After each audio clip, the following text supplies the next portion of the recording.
warahmatullahi wabarakatuh. Selamat malam teman-teman berbagi, teman-teman senasib dan sepenanggungan. Gimana hari ini? Udah mulai bisa move on? Saya berharap sih kita semua sudah bisa move on. Lupakan kejadian yang kemarin-kemarin, fokus untuk menatap ke depan, kita perbaiki seperti apa gitu. Saya mau ngucapin terima kasih atas video yang kemarin, teman-teman.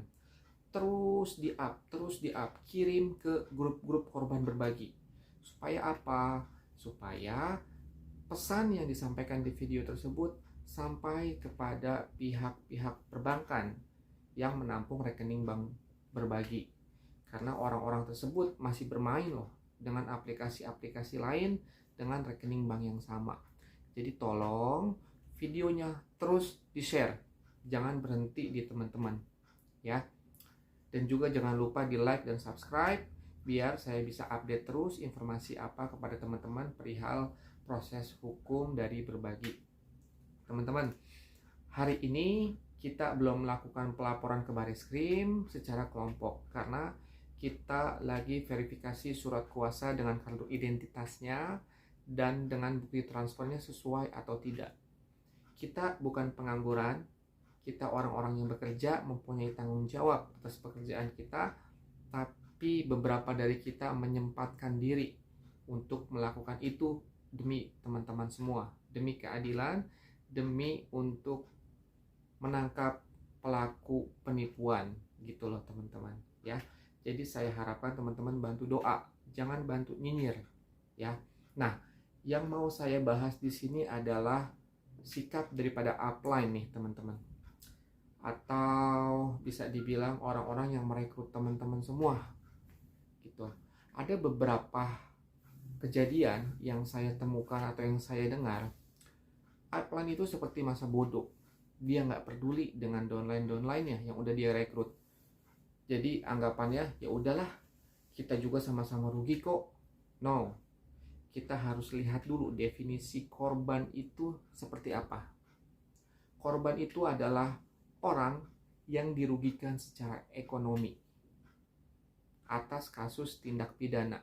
Contoh misalnya, ya, teman-teman ada depo pertama kali itu 3 juta. Selama 2 minggu baru narik 1 juta. Lalu sudah scam, teman-teman rugi 2 juta. Itu bisa dinamakan korban, ya. Kalau misalnya ada member yang join 3 juta dari 3 bulan lalu, dia sudah mendapatkan dari berbagi yang masuk ke rekening dia kurang lebih misalnya sekitar 15 juta dari hasil rekrut, dari hasil rabat, dari hasil ngerjain tugas dia gitu ya. Lalu dari 3 juta itu dia upgrade lagi 6 juta jadi 9 juta. Tiba-tiba scam. Dia tidak bisa dikatakan korban. Kenapa? Dia sudah nerima masuk 15 juta uang masuk ke rekening dia, ya. Oke lah, dia ada kerugian 6 juta untuk tambahan top up gitu. Dia masih ada lebihnya sekitar 9 juta. Oke, mau dihitung lagi modal dia di awal 3 juta. Dia masih ada kelebihan sekitar 6 juta gitu teman-teman. Jadi dia tidak bisa dianggap korban karena dia sudah mendapatkan keuntungan dari berbagi. Nah, kalau upline gimana? Upline itu dia sudah merekrut banyak orang, apalagi yang jumlahnya ratusan atau bahkan ribuan. Dia sudah mendapatkan keuntungan dari downline-downline-nya. Apa sih yang harus dilakukan upline? Tanggung jawab. Jangan lari dari tanggung jawab. Minimal kalian itu mengkoordinir downline-downline-nya, menenangkan, mengajak mereka, dituntun mereka, diajarin. Downline, nih, kamu datang ke bank ini caranya begini. Kamu datang ke bank ini caranya begini. Ini contoh suratnya. Nanti kita sama-sama ke kantor polisi. Itu yang harus dilakukan upline. Bukan justru upline itu menghindar, pura-pura sakit, susah dihubungi, atau nggak jelas kemana.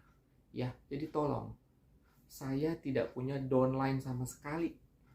Saya tidak ada kepentingan dengan member-member yang mengalami rugi di sana. Tapi saya peduli, beberapa orang peduli gitu teman-teman. Ada satu teman saya namanya Devi.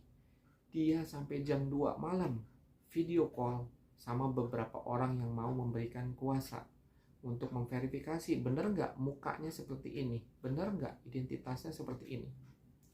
Dia tidak mendapatkan bayaran sedikit pun. Kerugian dia hanya 2 juta. Dia bisa saja mengikhlaskan. Tapi demi tercipta keadilan, demi kebenaran terungkap, dia sampai merelakan waktunya. Nah, sekali lagi untuk para upline, bangun, muncul, temui downline kalian, konsolidasi, ajak mereka, dengarkan mereka, bantu mereka, gitu. Ya, kalau teman-teman upline punya rezeki lebih dan ada downline yang kesusahan, bantu. Jangan cuman pas lagi happeningnya aja nawarin, ini bagus, 10 tahun kontraknya, rebahan doang, dapat uang. Jangan begitu. Bantuin teman-teman downline yang lagi kesusahan. Dengan begitu mereka akan menghargai kalian semua, para upline. Jangan sampai upline itu dikejar-kejar atau bahkan dimiskinkan kemudian hari oleh Tuhan karena kalian tidak bertanggung jawab gitu. Sedikit apapun yang kalian dapatkan dari downline, ya, kalian punya tanggung jawab moral terhadap mereka. Karena dengan mulut manis teman-teman upline, downline itu bisa menyerahkan uangnya kepada berbagi gitu ya. Maaf sekali lagi, saya bukan mau menyerang upline, saya hanya ingin yuk sama-sama kita sebagai korban ini kompak ya, sama-sama kita mengejar itu pelaku gitu. Kita bisa kok tarik benang merahnya. Di Sidoarjo pernah ada gathering, sewa auditorium, ada pembicara. Siapa itu pembicara? Kejar gitu. Di Jember pernah ada gathering, ada pembicaranya. Siapa itu pembicaranya? Kejar ke dia. Minta klarifikasi gitu ya. Kita sebenarnya bisa mengungkap kasus ini kalau kita kompak mau berusaha gitu teman-teman ya.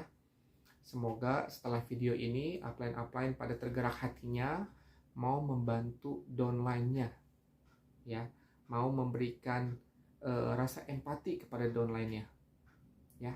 Itu aja video saya kali ini. Nanti saya akan update begitu saya setelah lapor ke Bareskrim. Nanti saya akan update perkembangannya kepada teman-teman semua ya. Tetap jaga protokol kesehatan. Salam sehat, salam waras, dan selalu bahagia. Semangat.